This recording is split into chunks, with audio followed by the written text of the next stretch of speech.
Amendment 49. Lord Moylan. My Lords, this amendment relates to a very narrow point that I shall therefore try and deal with in summary form in the interests of time. But before I do so, may I make a comment briefly about Amendment 50, also in this group, in the name of my noble friend Lord Bailey of Paddington. One of the most important things we can do for leaseholders, and I speak from experience, is promote the more widespread use of right to manage. This bill goes some way in that direction, but it could go further. And so I have no hesitation in supporting my noble friend Lord Bailey in reducing the threshold so as to make this more accessible to leaseholders. And it would remove many of the suspicions and anxieties they have, sometimes grounded, sometimes not, of abuse on the part of landlords if they were, as in my case we have done, able to take responsibility for managing the building themselves, to appoint managers who are accountable to them, to be able to scrutinise accounts and make all of the important decisions.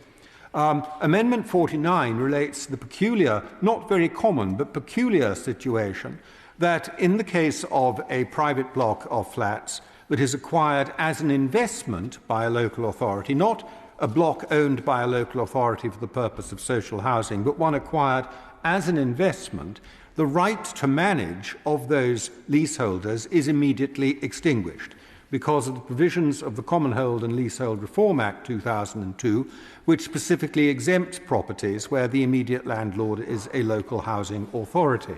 And my amendment would remove that provision, except in cases where the property was held in the local, in the housing revenue account of that local authority.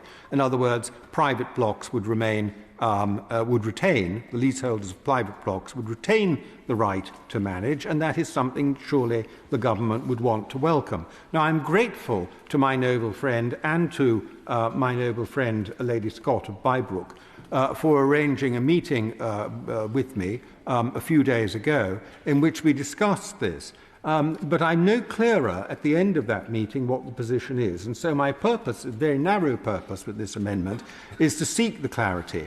In committee, my noble friend Lady Scott of Bybrook said that the Housing Act 1985, the Act which created tenant management organisations for council estates, was available to the sort of person I am talking about, that is, private leaseholders in blocks of flats acquired by a local authority as an investment. She said that was the case, but at the meeting it was said by one of her officials that in fact that wasn't the case because 20% of the tenants at least had to be those with secure tenancies, that is the type of tenancy only granted by local authorities to council tenants. So could I have, and it's a very simple response from my friend on the front bench, with absolute clarity and complete reliability, is the Housing Act 1985 available to the persons I am talking about, the class of persons I am talking about, as a means of exercising the right to manage, or is it not? A very simple answer to that would dispose of this group very rapidly. Oh, at least my part of this group. Of course, there is the amendment in the name of my noble friend as well.